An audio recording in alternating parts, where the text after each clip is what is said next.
So I'm sharing the screen. Hmm. Assalamu alaikum, all of you. Hello. और वालेकुम सलाम sir. Okay, thank you Fahd. अपना mic mute कर दें और अभी हम गूगल स्कॉलर पे चलते हैं, ठीक है, डायरेक्ट। तो scholar.google.com, ठीक है। ये तकरीबन 2004 में आया था। और 2004 में गूगल ये चीज़ जो है वो मार्ज वजूद में आई। और फिर आपको स्क्रीन नज़र आ रही, राइट। अब इसमें काफ़ी, अगेन जैसे मैंने पिछले सेशन में बात की थी कि बटन्स हैं। सबसे पहले इंपॉर्टेंट ये है कि आपको लॉग इन होना चाहिए आपके गूगल क्रोम के साथ। जैसे यहाँ पर है, अपने ईमेल के जरिए से आप लॉग इन हो गए। जब आप लॉग इन हो गए तो यहाँ पर नई चीज़ आ जाएगी, ट्राई सर्च लैब्स। तो आप ट्राई सर्च लैब्स में चले जाएंगे। ट्राई सर्च लैब्स में जाने से अब आप इस तरह से सवाल पूछेंगे उससे डायरेक्टली, ठीक है। अब इसके दो तरीके हैं। अगर मुझे इतनी अच्छी इंग्लिश नहीं आती है तो मैं जमनाई के जरिए से जाके उससे कोई प्रॉम्प्ट लिखवा सकता हूँ उर्दू बोल के। और फिर उसके बाद फिर मैं इधर आके वो सवाल पूछ सकता हूँ, ठीक है।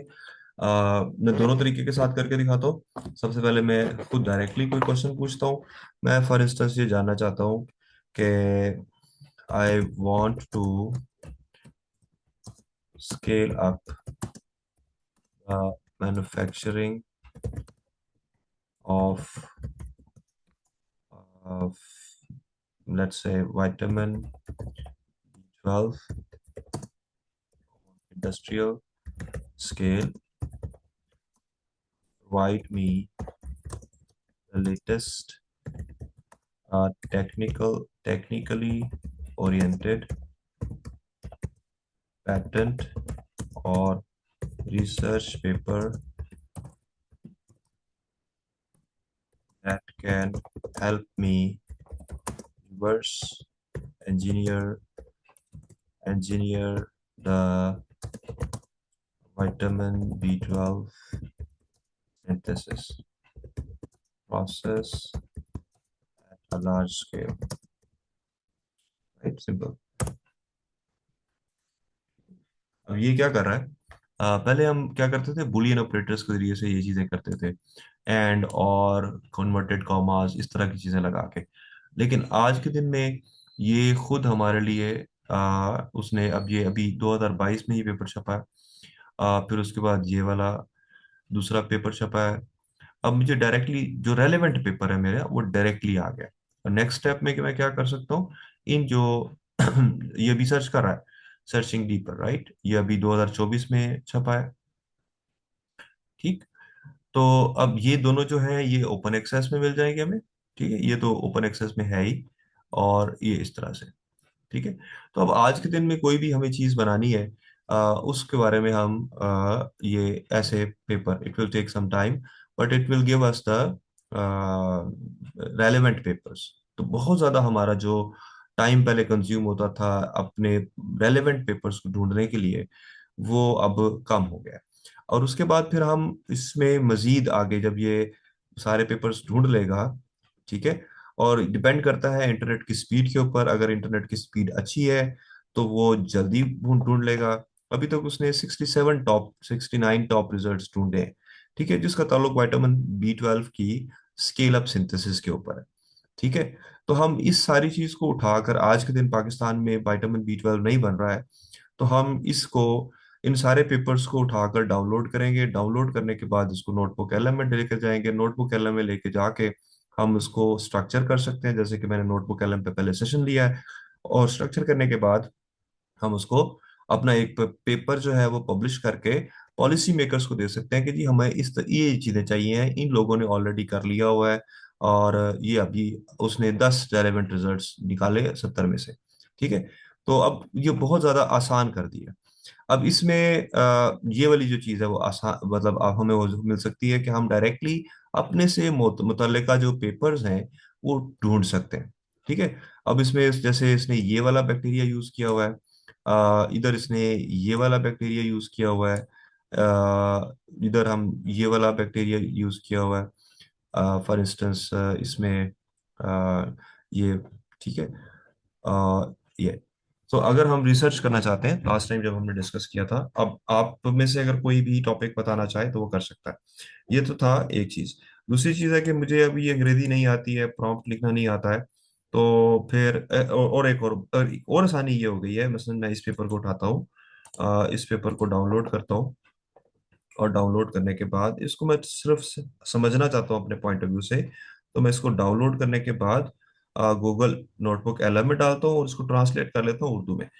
उर्दू में ट्रांसलेट करने से कम मुझे समझ में आ जाएगा कि ये क्या चीज़ है। ठीक है।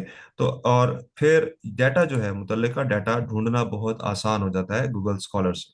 ठीक है। ये मेरा मुद्दा था कि अगर आप इसको फॉलो अप में ये क्वेश्चन करें कि मैं ये कहूँगा, I want to do it in Pakistan where there are there is limited, not few, if not limited, if not any bioreactor or mass scale production of vitamins, such as vitamin B12. Write the paper that can help me write a policy for the government officials. अब question क्या है? Again, how you ask the questions. ठीक है। और question पूछने पे कोई ममानियत नहीं है कि आप किसी भी तरह का क्वेश्चन पूछ सकते हो। ठीक है। लकीर का फकीर बनने की जरूरत नहीं है। मैं अगर विटामिन B12 पूछ रहा हूँ, तो अगर कोई बंदा फिजिक्स का है तो वो फिजिक्स का क्वेश्चन पूछ सकता है। और फिर अगर ये अब उसने विले.com पे पढ़ा हुआ है, 2018 में छपा हुआ है, situation analysis of procurement and production of multiple micronutrient supplements in 12 lower and upper middle income countries. इसने विटामिन B12 को 12 समझ लिया। थोड़ा सा बेवकूफ है, लेकिन आहिस्ता आहिस्ता ये मजीद सियाना हो जाएगा। ठीक है। ये भी हमारे से मुतल्लिका नहीं है, तो अब मैं इसको डायरेक्टली कहूंगा, these are not relevant, these are not relevant papers. I am asking about mass scale production of vitamin in bioreactors। ठीक है। बेसिकली ये जो मैं प्रॉम्प्ट्स दे रहा हूँ ये इतने रेलेवेंट नहीं है। तो मुझे प्रॉम्प्ट देने के लिए सबसे पहले, जो लास्ट टाइम मैंने आपको बताया था कि आप उर्दू में रिकॉर्ड करें, उर्दू में लिखें, उर्दू में लिखने के बाद उसको कहें कि प्रॉम्प्ट जो है वो सही बनाओ, जो कि मैंने गूगल स्कॉलर लैब में यूज करना है। तो फिर वो गूगल स्कॉलर लैब के मुताबिक प्रॉम्प्ट बना कर देगा, और उस प्रॉम्प्ट को फिर आप यहाँ पर यूज करेंगे, तो आपको वो मुतल्लिका पेपर्स जो है वो मिलना शुरू हो जाएंगे, और फिर उन पेपर्स को आप डालना शुरू कर दोगे। ठीक है। एक तो ये चीज़ है। दूसरा, बहुत सारे बच्चों को, बहुत सारे लोगों को जो कि साइंस के अंदर है, उनको अभी गूगल स्कॉलर के बारे में भी इतना आइडिया नहीं है। तो मैं सिर्फ थोड़ा सा ये बताता चलूँ कि गूगल स्कॉलर में क्या क्या चीज़ें मिल सकती हैं। जैसे भी ये सेव का बटन है, सेव कर लेंगे तो ये हमारी लाइब्रेरी में सेव हो जाएगा, जो हम किसी भी वक्त उसको एक्सेस कर सकते हैं। जब हम साइट का बटन दबाते हैं तो हमारे पास ये डिफरेंट साइटेशन स्टाइल्स आ जाते हैं, जिसके बारे में मैंने पिछले सेशंस में बात की हुई है कि अब होता यह है कि एक साइटेशन के डिफरेंट कंपोनेंट्स होते हैं। जैसे ये सिर्फ एक ऑथर लिखा हुआ है, और एट ऑल का मतलब कलीग्स होता है, फिर टाइटल लिखा हुआ है, फिर जर्नल का नाम लिखा हुआ है, फिर वॉल्यूम लिखा हुआ है, फिर ईयर लिखा हुआ है, और आखिर में पेज नंबर लिखा हुआ है। ठीक है। लेकिन अब इनकी तरतीब डिफरेंट हो गई है। यहाँ पर ईयर यहाँ पर लिखा हुआ था, यहाँ पर ईयर यहाँ पर आ गया है, यानी कि फौरन नामों के बाद। और यहाँ पर सारे नाम लिखे हुए हैं, बजाय सिर्फ के पहला नाम लिखने के। और इधर उसने नामों की एब्रीविएशन नहीं लिखी है, बल्कि पूरा पूरा नाम लिखा है। और इस तरह से तो ये मुख्तलिफ तरह के स्टाइल हैं, और जब हम जर्नल्स में पेपर छापने लगते हैं तो तब भी मुख्तलिफ तरह के उनके साइटेशन स्टाइल्स होते हैं। और अगले किसी सेशन में मैं आपको इन आउटपुट स्टाइल्स को बनाने का तरीकाकार भी बताऊंगा कि किस तरह से हम ये आउटपुट स्टाइल्स बना सकते हैं। लेकिन आपको ये पता होना चाहिए कि साइटेशन स्टाइल्स में फर्क सिर्फ अरेंजमेंट का होता है, उसके डिफरेंट कंपोनेंट्स का। For example, title, authors, year, volume, issue, page number, इनकी अरेंजमेंट चेंज हो जाती है, कॉमा फुल स्टॉप चेंज हो जाता है। और हर जर्नल ने अपना एक स्टैंडर्ड फॉर्मेट बनाया होता है, जिसके मुताबिक वो पेपर छाप रहा होता है। ठीक है। तो ये आपको पता होना चाहिए कि साइटेशन स्टाइल क्या है। फिर उसके बाद ये पता चल जाता है कि ये पेपर कितनी दफा साइट हुआ है, यानी कि ये पॉपुलर पेपर है या ये इतना पॉपुलर पेपर नहीं है, क्योंकि जो पढ़ा गया होगा ज्यादा पेपर, वही पेपर ज्यादा साइट हुआ होगा। और जो पेपर पढ़ा ही कभी नहीं गया और लाइब्रेरी में पढ़ा हुआ है, तो वो उसका वो साइट नहीं होगा। फिर इसके अलावा इसके रिलेटेड आर्टिकल्स हमें मिल जाते हैं, ये इसी से टॉपिक से रिलेटेड आर्टिकल्स, ये इससे रिलेटेड आर्टिकल्स हमें मिल गए। ठीक है, ये भी इसी के अंदर ऑप्शन हमारे पास मौजूद था।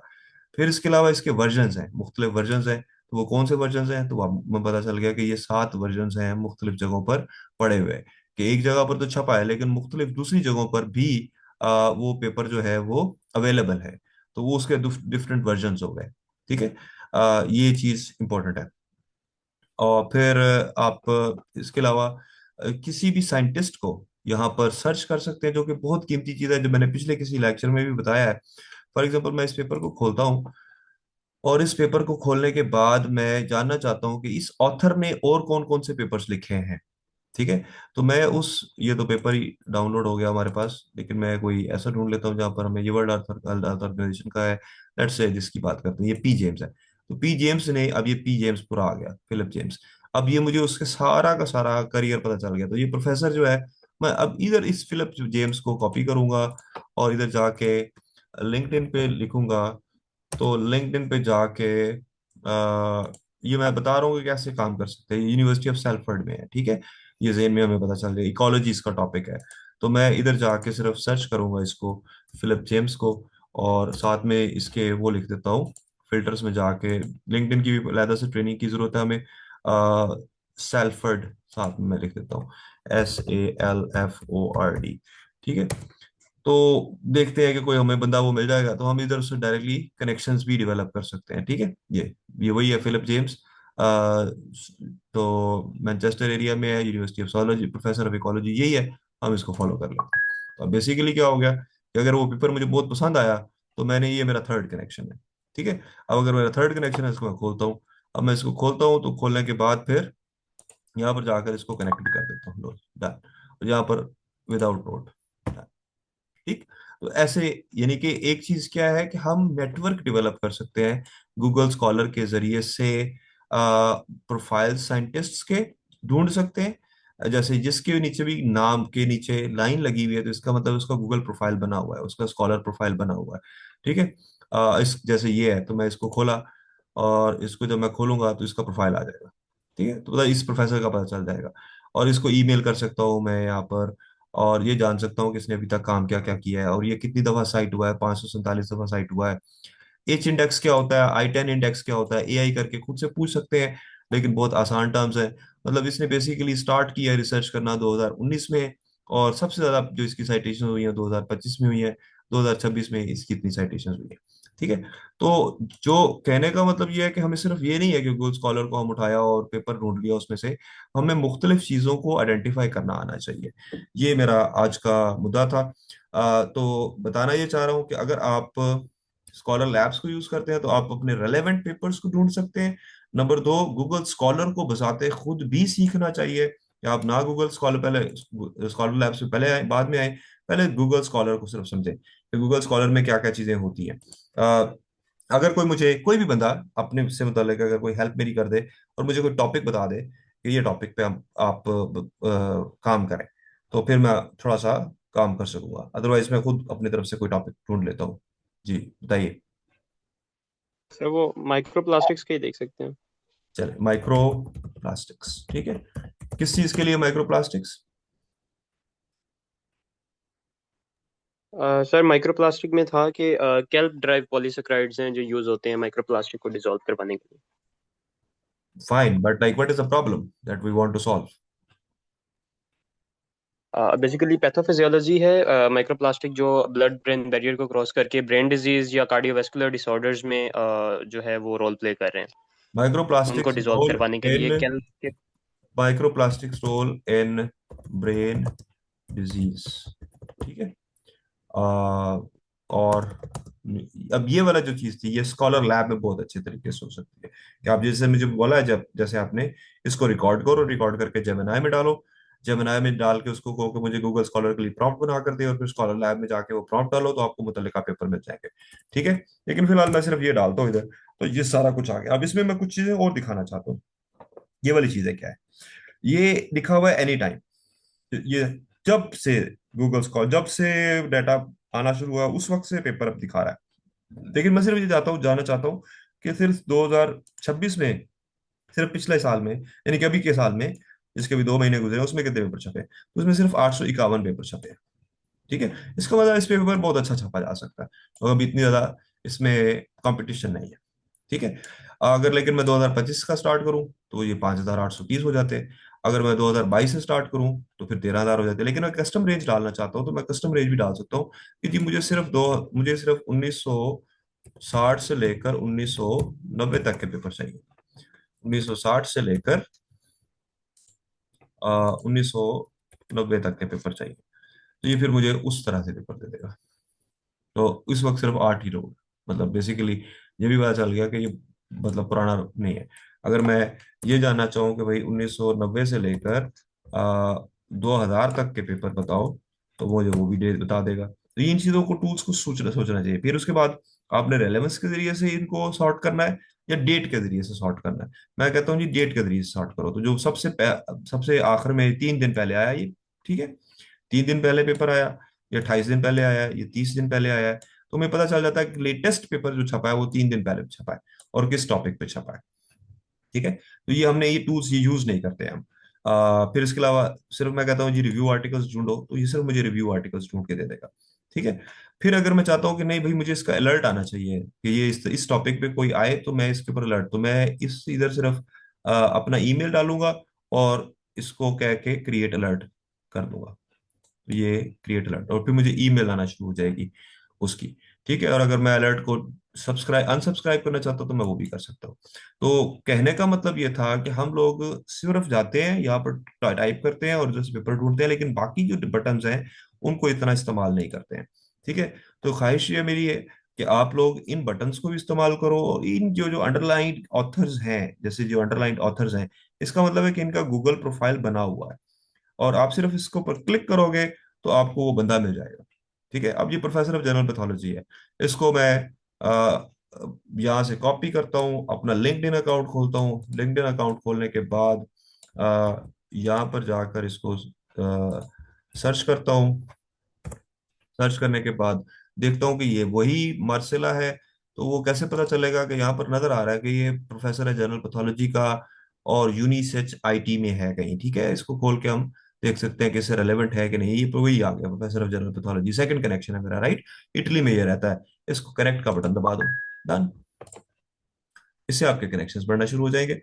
और अब जब कनेक्शंस बनना शुरू हो जाएंगे और आप खुद भी कुछ पोस्ट कर रहे होंगे, तो कभी ना कभी इस बंदे को आपके साथ कनेक्शन डेवलप हो जाएगा। और जब वो कनेक्शन डेवलप हो जाएगा तो आपको फिर स्कॉलरशिप लेने में, उसके साथ इंटरेक्ट करने में आसानी होगी।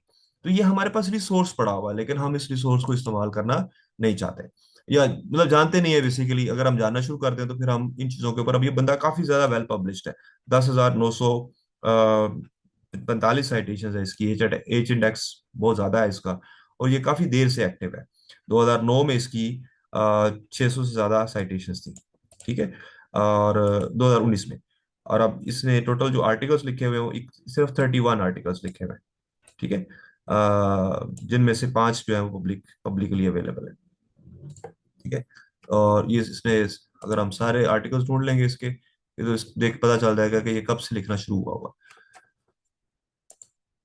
ये मतलब काफी पुराना बंदा है जिसने ये काम स्टार्ट किया हुआ है। तो हम इधर से जाके सॉर्ट बाय ईयर्स भी कर सकते हैं, कि हम ईयर्स के हिसाब से सॉर्ट कर सकते हैं इसको, इसके आर्टिकल्स को यहाँ पर लिखेंगे ईयर के हिसाब से, तो ये लेटेस्ट पहले आ जाएगा। और मतलब पता चल गया कि 25 में इसने 4 आर्टिकल लिखे हैं, 24 में इसने 5 आर्टिकल, ये जितने भी लिखे हैं 23 में। तो एक साइंटिस्ट के बारे में आप अच्छी तरह से जान लेते हो। और जब आप इन लोगों के साथ कनेक्ट करते हो तो ये लोग आपको, इसको फॉलो कर लोगे तो इसकी जो साइटेशंस हैं वो आपको सामने आना शुरू हो जाएंगी। तो डिपेंड करता है, पहले आपने अपनी फील्ड का चूज करना है। ये जो मैं बातें बता रहा हूँ ये जेनेरिक है, हर फील्ड पे अप्लाई होती हैं। लेकिन पहले आपने अपनी निश डिसाइड करनी है कि आपने किस फील्ड में काम करना है, और उस फील्ड में एक जैसे लास्ट लास्ट लेक्चर में मैंने बताया था, कोई एक टॉपिक, एक पेपर जो कि बहुत ज्यादा साइट हुआ है, उसको अच्छी तरह से पढ़ डालो, उसको हजम कर डालो। और उसको जब हजम कर लोगे, उसमें आपका इंटरेस्ट डेवलप हो जाएगा, तो फिर आप उस पर रिसर्च करना शुरू कर दोगे। यहाँ पर मैं अपनी गुफ्तगू का अख्ताम करता हूँ। हम स्कॉलर लैब के बारे में बात की, गूगल स्कॉलर के बारे में बात की, उसके डिफरेंट बटन्स के बारे में बात की, और किस तरह से गूगल स्कॉलर के जरिए से हम नेटवर्किंग कर सकते हैं, इसके बारे में बात की। आप लोगों का बहुत शुक्रिया ज्वाइन करने के लिए। Thank you very much. मैं यहाँ पर स्टॉप करता हूँ शेयरिंग को। अब अगर किसी का कोई सवाल है तो वो मुझसे पूछ सकता है।